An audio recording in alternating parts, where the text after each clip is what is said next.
Hi, everybody. I'm Laurie Calcaterra. I'm the writer-creator of Path of the Pale Rider, your favorite Western apocalypse comic book series.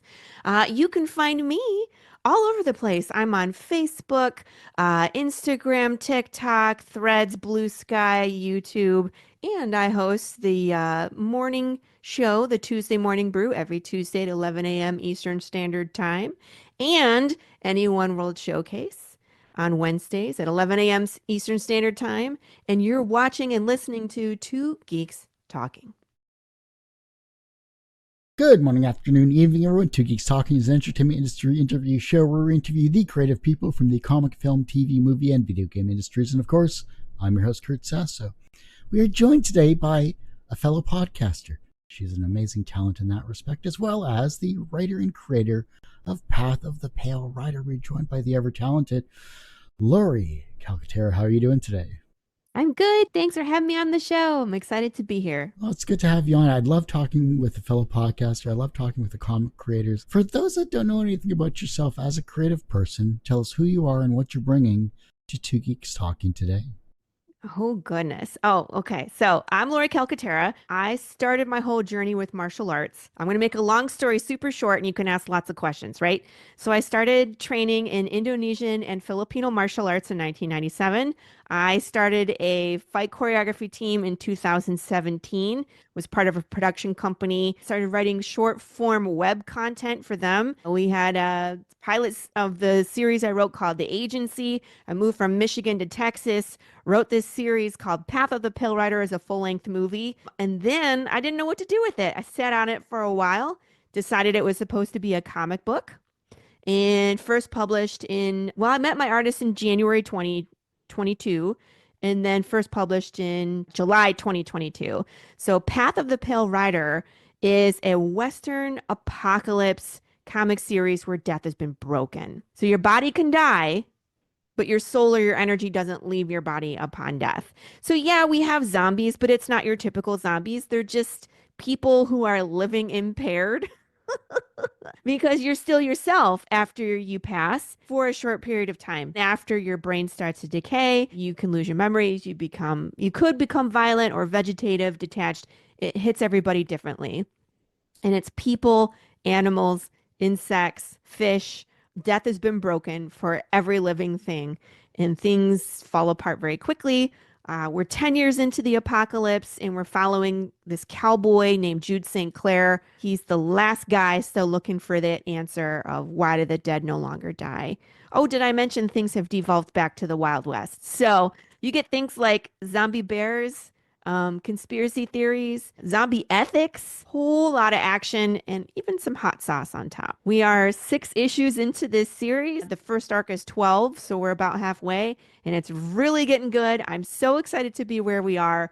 The journey's been a lot of fun. We're still having fun. A lot to take in. Yeah, I know. It's like, it's a long story. I'm going to spew it all out into the internet, and then you guys can ask questions. I've seen a lot of dystopian, a lot of apocalypse comics throughout the decades here. What is the most misunderstood aspect about the apocalypse, especially with Path of the Pale Rider, that people who don't follow the genre misunderstand? For people that don't read us, a lot of times I'm putting stuff out there talking about what's going on with I call them undead, but of course, a lot of people call them zombies. And it's like, what do you do with an undead child? Something like that. So we talk about the ethics behind it. And they're like, well, I'd put them out of their misery. But it's like, in this world, that option is gone, right? There is no death. You could shoot them in the brain. It doesn't do a thing. All you've done is make them more chaotic because they have less of their brain to use.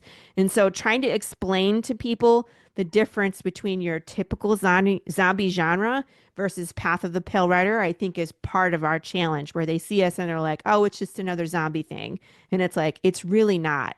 It's really not. One thing I noticed about this, and maybe it's because I watched Torchwood and Doctor Who, and maybe it was a movie in Torchwood towards the end of the series there where they kind of try to wrap up everything, where it's like death was basically broken as well too. So I was like, oh, if you haven't seen that. So the Torchwood series, I think, was only 3 seasons, and then because it got canceled and the fans brought it back or something like that, they did a final movie. And so they brought back all of the original cast as much as they could. And it was just a really amazing, really well done thing. So if you haven't seen it and you're a Doctor Who type fan, then Torchwood, if you haven't seen that series, watch it. It's a really cool mix. So it was very relatable to me because I remember that particular movie, and it's like, okay, well, this is something that seeing the undead or seeing people come back that from life, basically, or from death, and still living was like, this was okay. I can understand this. It's relatable to a certain extent. It still fits my sci-fi wheelhouse, so I really love that aspect of it. And the characters are very relatable as well too, because I think ethics in comic books is rather interesting to have, especially when it comes to the apocalypse.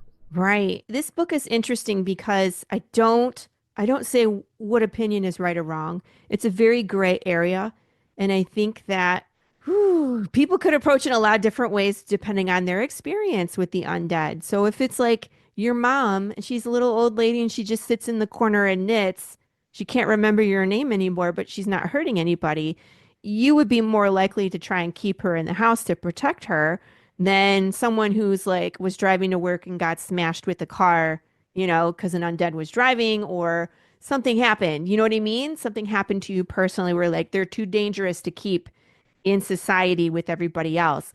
And so there's the whole push and pull between the living and the undead. And then you have living sympathizers, you have undead sympathizers that are like, we're too dangerous, we got to get out of here. It becomes it's a powder keg waiting to explode.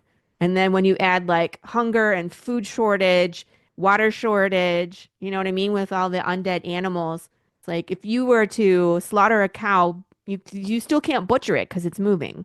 I mean, if you could, Kurt, would you want to eat a hamburger that still moved if it's like, It depends on how rare you want it, I guess. right? It also depends on how hungry you are. But historically, hungry people don't make great decisions either. So that's the world we're in, where it's just such a difficult place. There's still some comedy in there. We have some pretty comedic characters. So it's like, it's not all doom and gloom, I promise. We have a good time. But if you could describe Path of the Pale Rider in 3 words, what would they be and why? Oh, gosh. 3 words.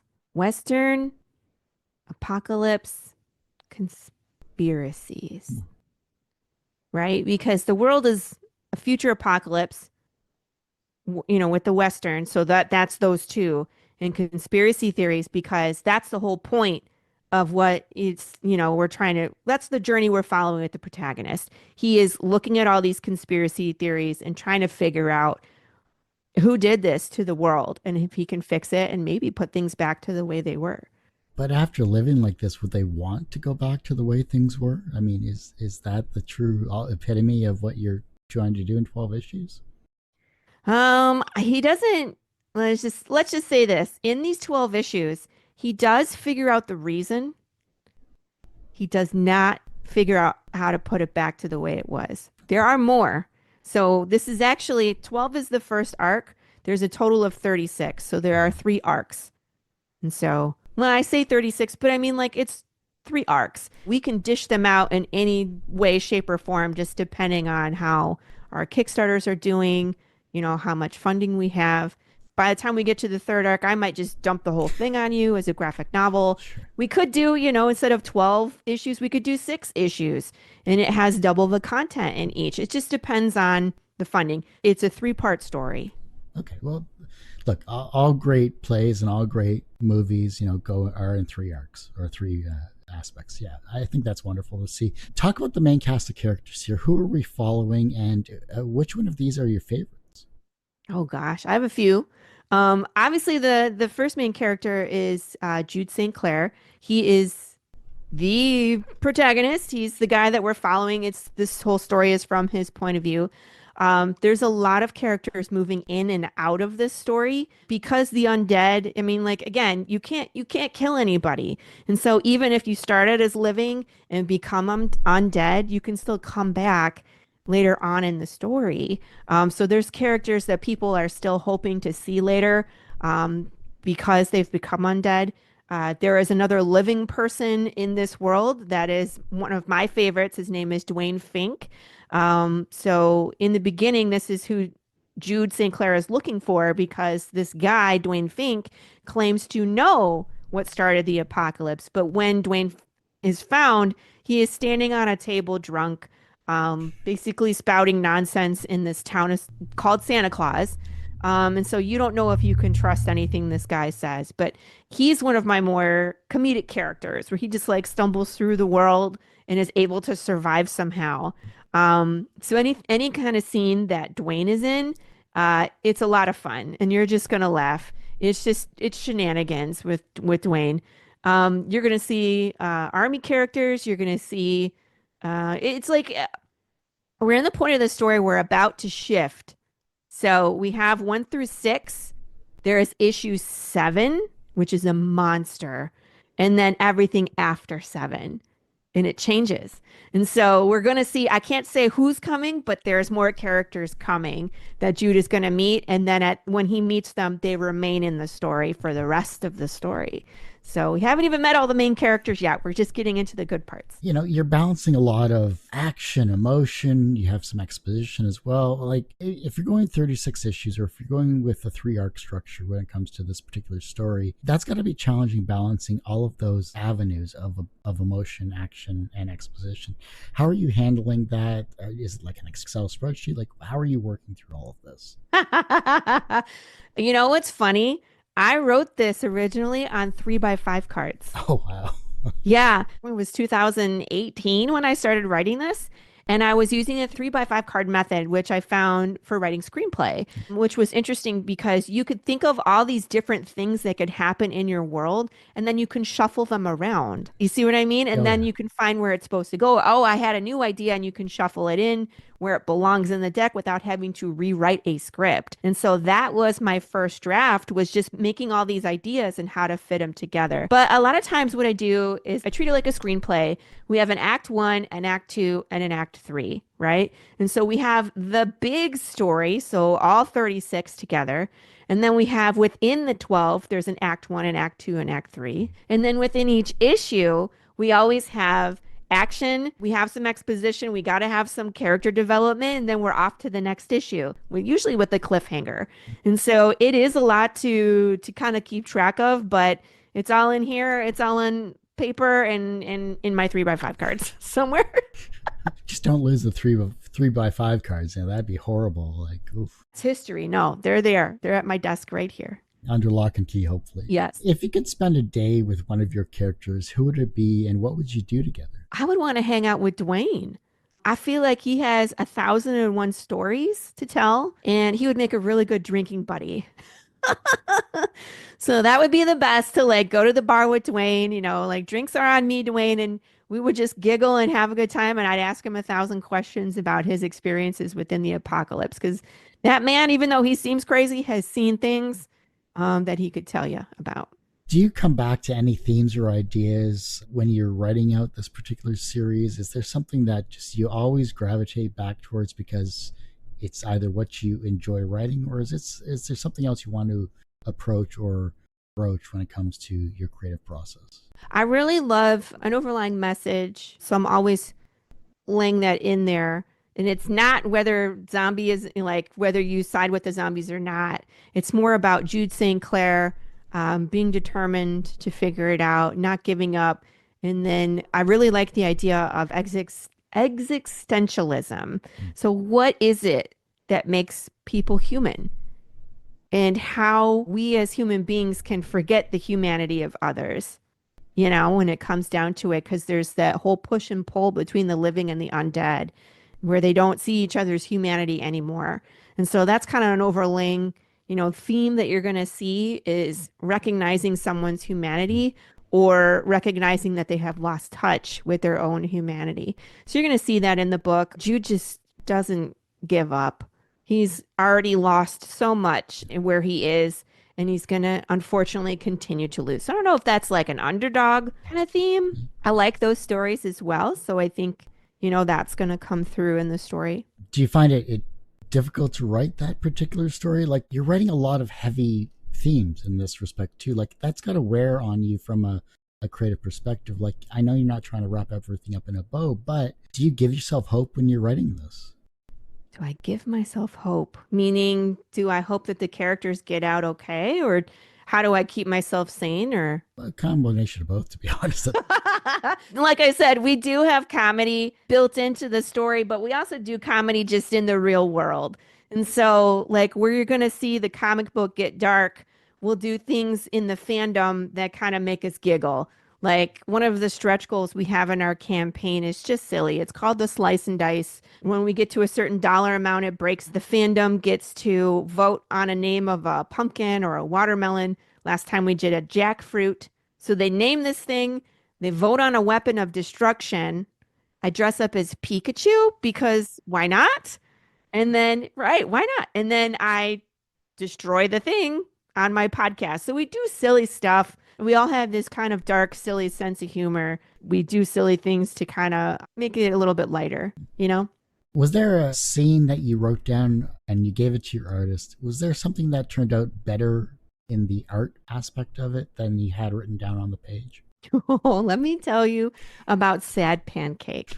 You haven't gotten to this part yet, Yeah. Kurt, in the story, but in issue 5. All right, so issues 1 through 4 are penciled and inked by Marco DeFio. His schedule got so busy because he's a full-time artist, had to kind of shift gears. And so I brought in a new artist. His name is Gilbert Perez. And so he started with issue 5. So he's 5, 6, and I don't think he's going to leave. He loves the story too much. So in issue 5, he drew this scene, and originally in the script, it was just people involved, but he drew a puppy into this scene, Kurt. And now it was one of those scenes where not too many people make it out alive. Nobody makes it out alive with a heartbeat. We'll just put it that way. And then when he got to the final panel, I was like, make sure that you end the puppy. And he was like, what? He was so upset at what he had done. And I was like, did you not read the script for this scene? Like the puppy has to go. And so he ended the puppy, but our fandom, okay, before they knew what was coming with this puppy, I had put a drawing of it in the group and I said, name this puppy. Jeez. So the fandom named the puppy Sad Pancake, right? And then he now has his own cover for issue 6. And so, because of this weird accident or like Gilbert not realizing what he was doing, we now have this new character in the story. And I brought him back. Actually, this was the first time that we veered off from the original script Oh, written wow. in 2018. That I went into 6 and I was like, Sad Pancake needs to come back. It's like that was never intended. It was just Gilbert drawing a puppy, and now we're off and running with Sad Pancake. That's what happens. So the merchandise line of Sad Pancake is coming along nicely, I take it? Oh my gosh. People are like, Sad Pancake stickers, Sad Pancake pins, Sad Pancake t-shirts. And I was like, okay. So off we go. We're going to have Big James and Sad Pancake. It'll be a thing. That's wonderful. I love that. The marketing side of things is amazing, especially if you have a fandom, especially if you have a community around what you're creating. I think that's wonderful to see. And whether they give ideas or whether they name things that are eventually going to die, kind of a twisted way to market. So I think that's rather impressive. It was so funny because I was waiting for someone to ask me, why are we naming this puppy, Lori? No one ever did. I was like, okay. It's like, you should know by now. Every time you name something, you kill it. It's just like, Not necessarily, but I do always warn people with the story, don't get too attached. Everybody and everything, is expendable, but then can still come back and continue in the stories. But there's emotional moments and you've seen some of them, but yes. they continue, right? Wait till you get to issue 4. It's a doozy. Good thing I stopped at 3 at the moment before. When people read 4, they're like, how could you? And Yeah. I'm like, well, something had to happen. Like, So, how much do you like to reveal things, and how much do you like to leave mysteries when it comes to Path of the Pale Rider? oh, I love the mysteries. I'm pretty close. I play it pretty close. There's things that have been going on in the story I might allude to when we're talking, like issues 3 and 4. You're going to see a character and maybe not understand this character because you're seeing this whole scene play out from Jude St. Clair's point of view. But once later on in the story, you actually meet this character and understand who they are, that whole scene takes on a whole nother meaning. And so there's symbols, there's QR codes, there's Easter eggs all over this comic book. We have a journal entry. That's the very first page that you read. And if you pay attention to the dates that I put there, a lot of times they have meaning. Did you read all the way to the end of issue 3, Kurt? Okay. So the date that's in the beginning of issue 3 is Mother's Day. Right? So again, there's just these layers of meaning hidden within the story, just waiting for people to uncover them. So I don't usually tell you too much about what's coming, except for it's a doozy. And I'm telling you guys, number 7 will rock your world. So 6 is setting that all up. It's such a great issue with Dwayne Fink because you get to see just how crazy he is and how he functions in this world. But then Jude St. Clair has to make some really heavy decisions about what his future is going to hold. And it all unravels in issue number 7. So it's like, this is the perfect time to start Path and just binge read 1 through 6. So that way you're ready for the big reveal in 7. It's coming. No spoilers, please. I want to be surprised. That's the main thing. If you could explore a completely different genre or style in a future project, maybe not Path of the Pale Rider, but a future project, what would it be and why? Okay, so this is a fun one.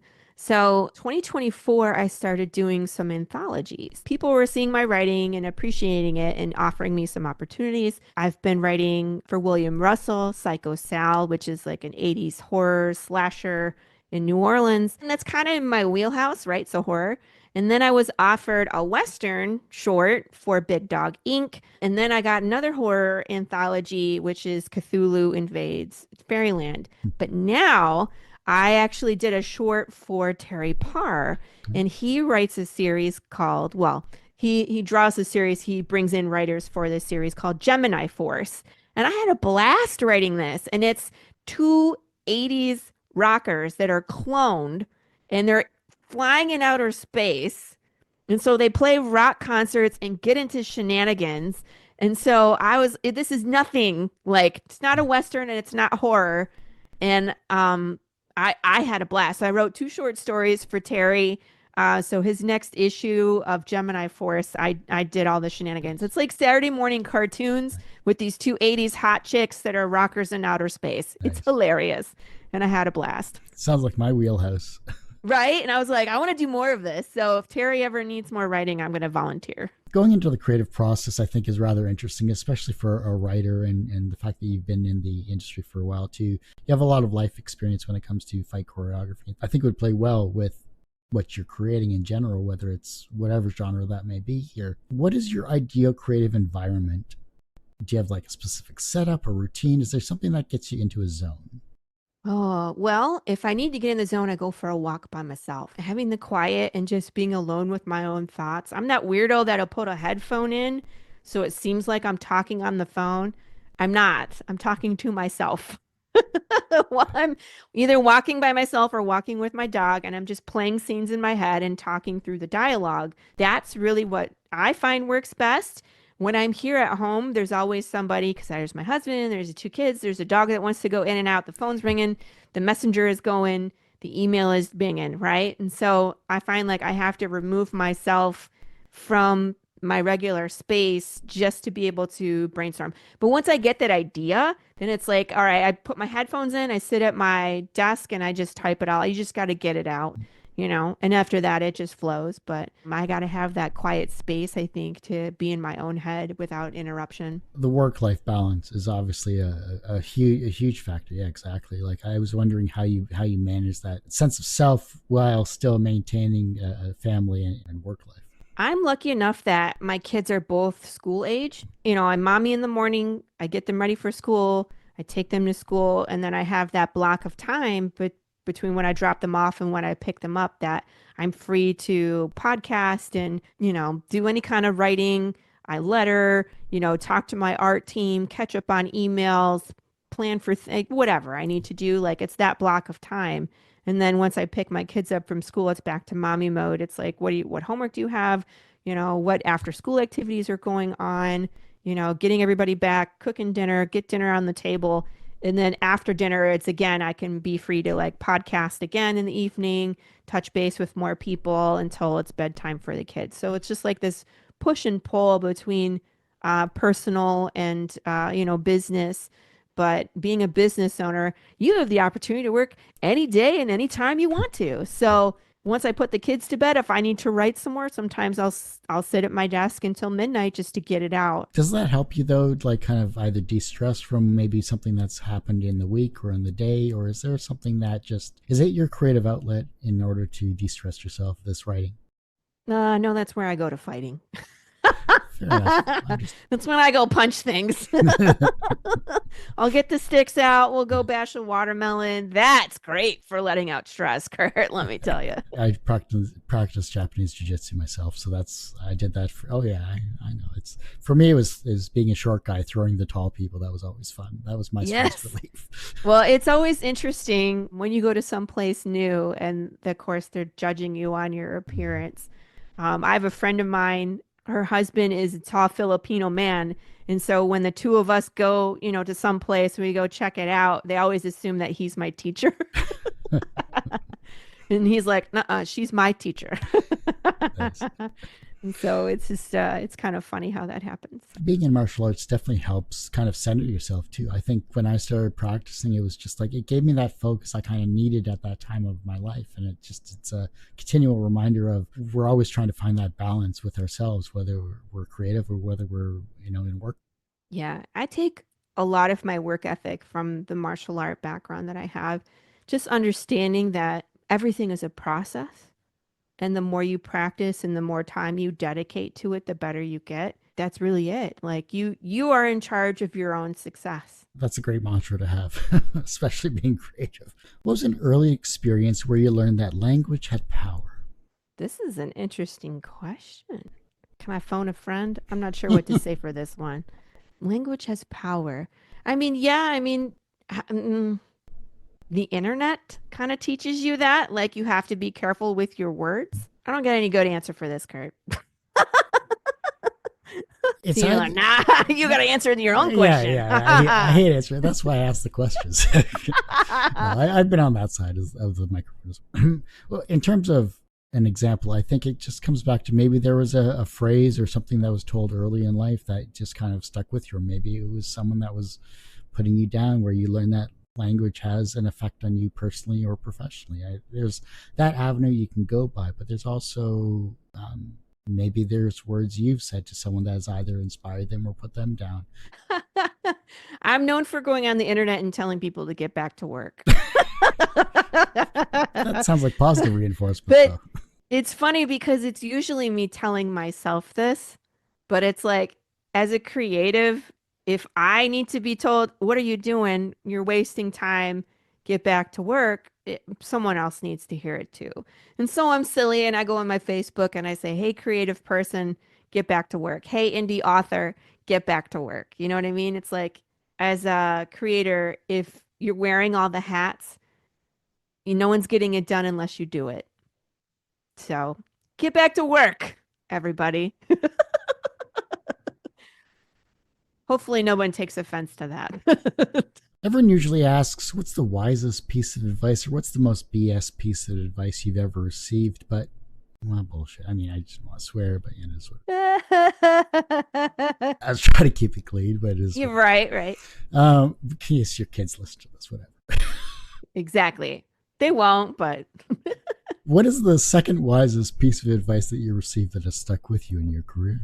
second wisest. First wisest was probably, again, that if you're not going to do it, it's not going to get done. The second one is, I would say, try to make every day the best version of itself. Go into every day with an intention of what you're going to do with that time. Just because time is short, life is short, you never know. And so you should always approach, like if you approach a project, approach it with the intention of making it the best version of itself. So whether whatever that means to you, removing ego, spending, dedicating a certain time every day or every week to work on things, or building your team into, the same like mind as yourself. You should have an intention, and that's where we are. That's where my team is, where we have the best intention for our story. So we are critiquing each other. We are pushing each other to do better every time. It's about the project. Is there a creative habit or practice that you have that you've adopted to team building and working with the team in terms of collaboration that people can kind of build off of themselves? Well, we have a lot of open communication.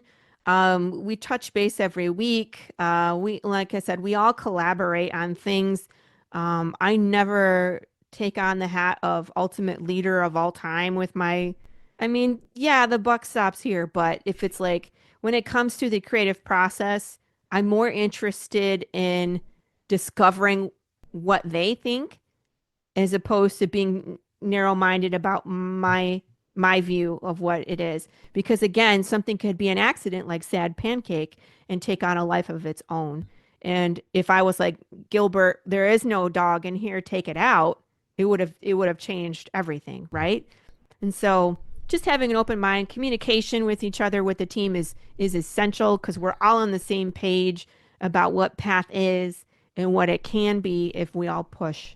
And so I highly recommend, open communication, daily, weekly, monthly, however you want to do it, communication, and then surround yourself with like-minded individuals. We all kind of have a silly, um, dark sense of humor on my team. So that works to our advantage because, someone will come up with an idea and be like, well, what about this? And be like, yeah, but what if you did it this way? And then we brainstorm just ridiculous things. And that's how like the slice and dice is born. It happens. We have scratch and sniff stickers coming too.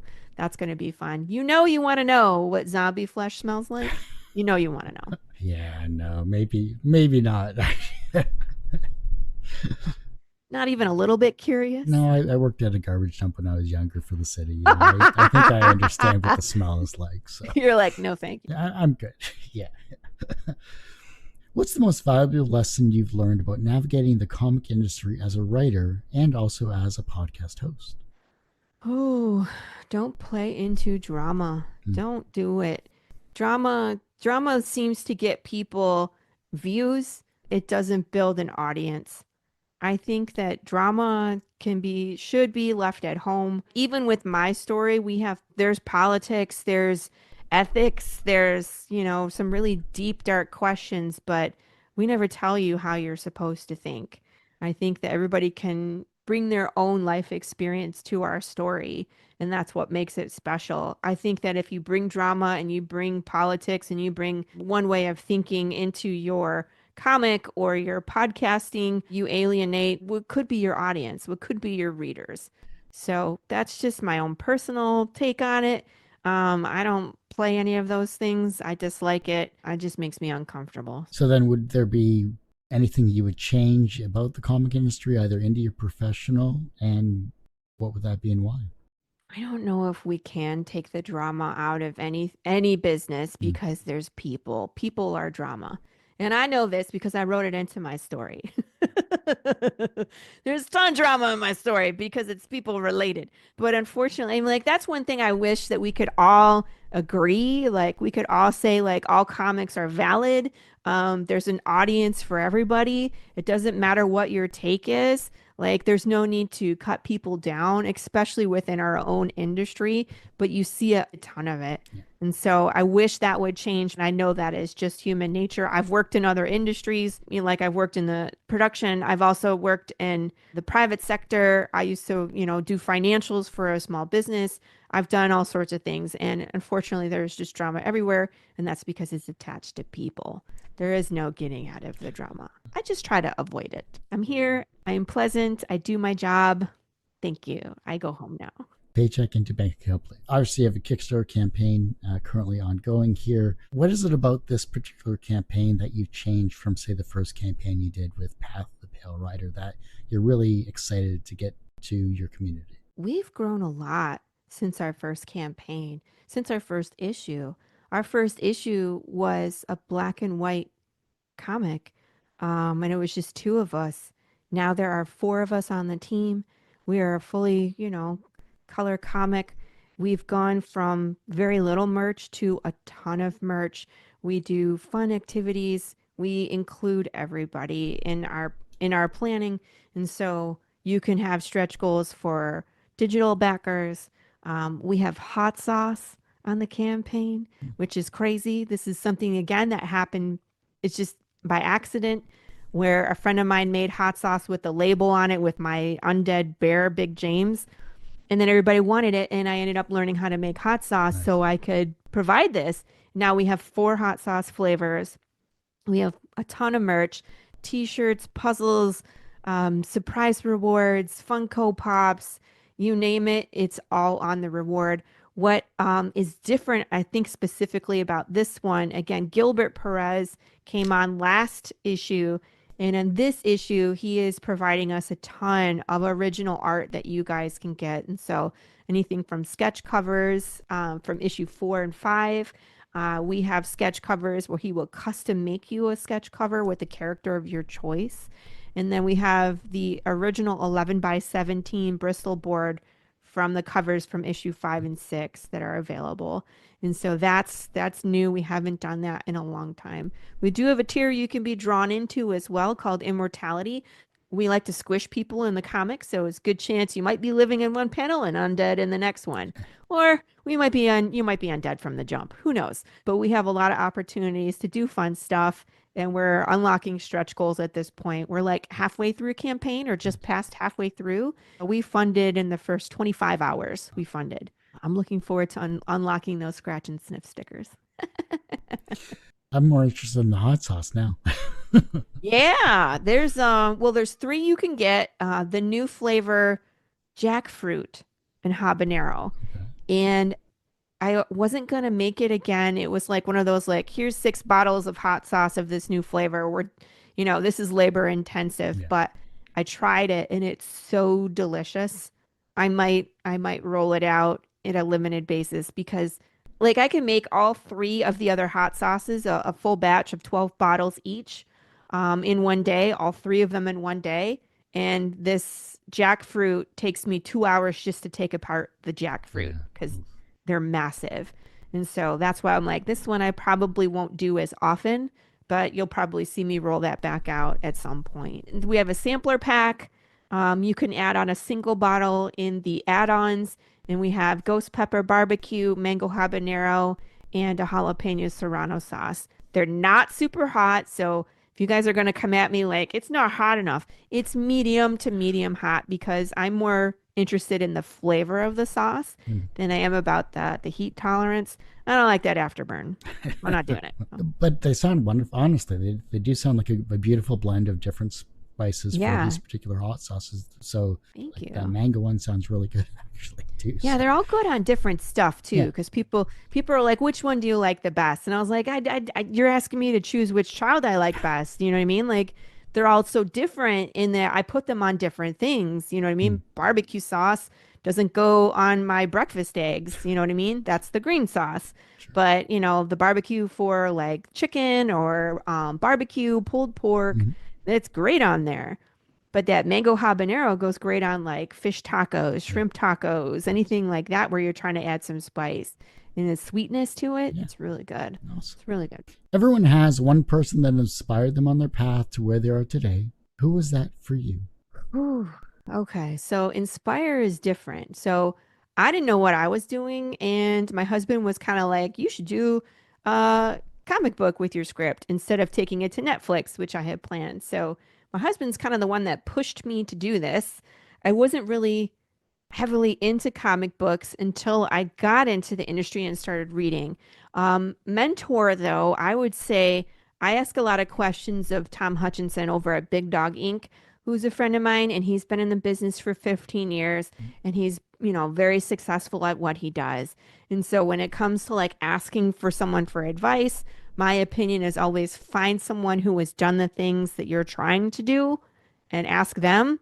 And so that would be Tom. I am always in his chat, like, hey, what about this? And what about that? And he comes up with really sound advice and good ideas for me too. So who pushed me through the door? My husband.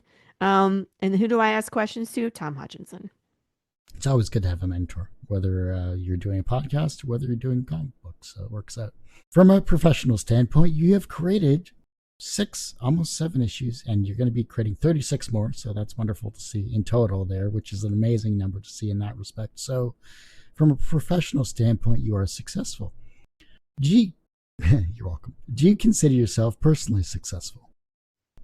I do. I do. And for a lot of reasons, because one, we were successful out the gate. Like when we ran our first Kickstarter, I knew nothing about what I was doing, and I had set my goal at like 4,550 for our first issue. And not only did we hit that goal, we were at like 5,200 when we ended our first Kickstarter. So then I got into the community and found out what an insane thing that we had done with our issue number one.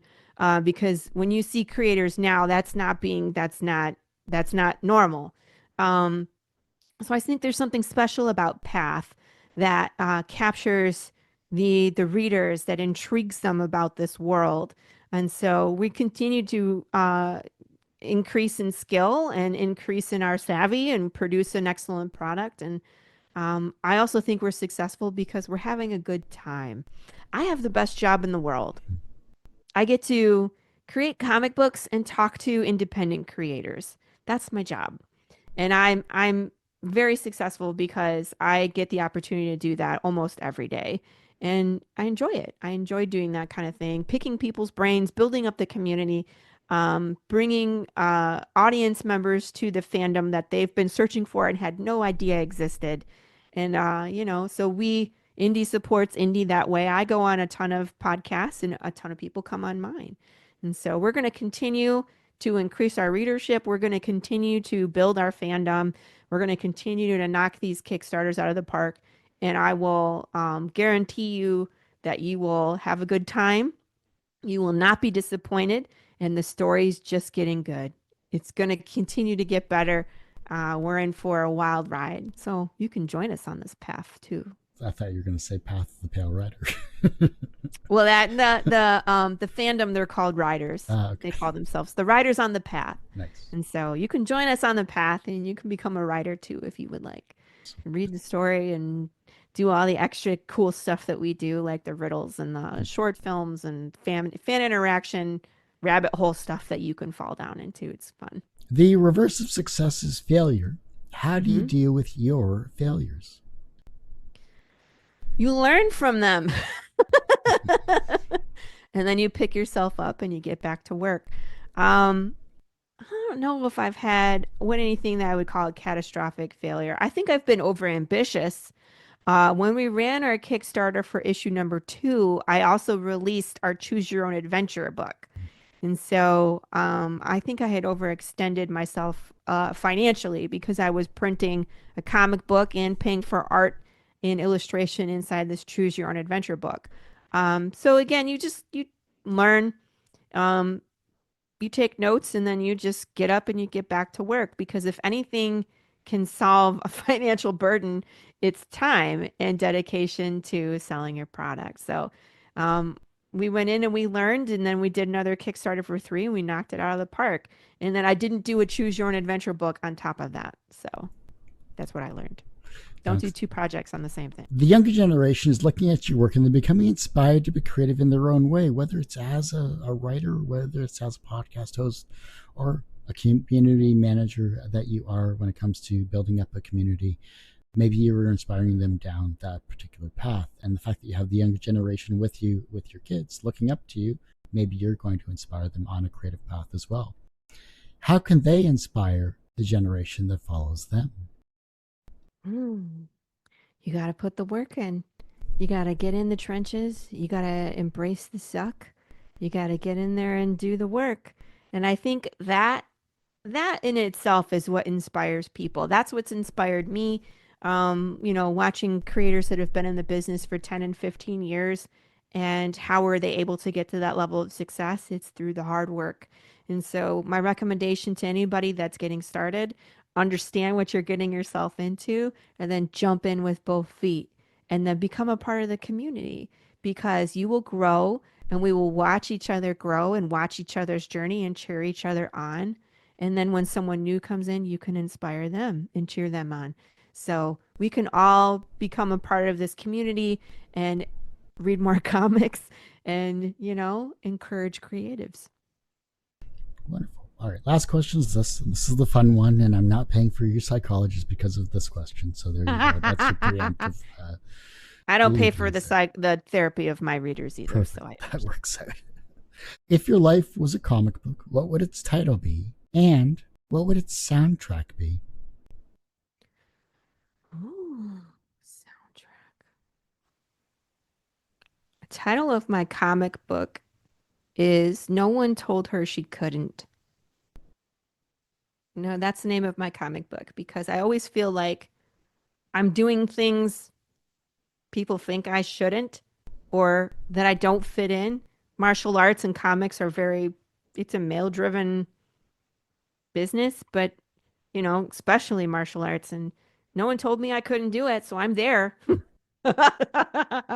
Same thing with comics. I was like, no one told me it's a boys' club, so I'm there, and I'm having fun. So no one told me I couldn't, so I'm gonna do it.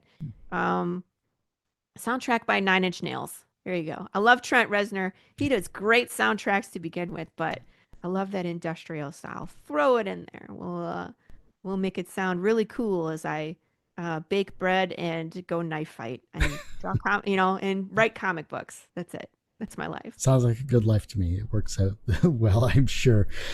Well, I do hate to say it, Laurie, but that ends this particular episode of Two Geeks Talking. Well, thank you so much for coming on the show.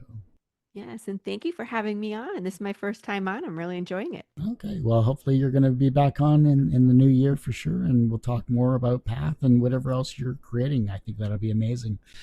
For those that want to support you, where can we find you? How can we support you? Where's the Kickstarter and anything else you would like to promote? The Kickstarter is the best way that you guys can support me where we are right now.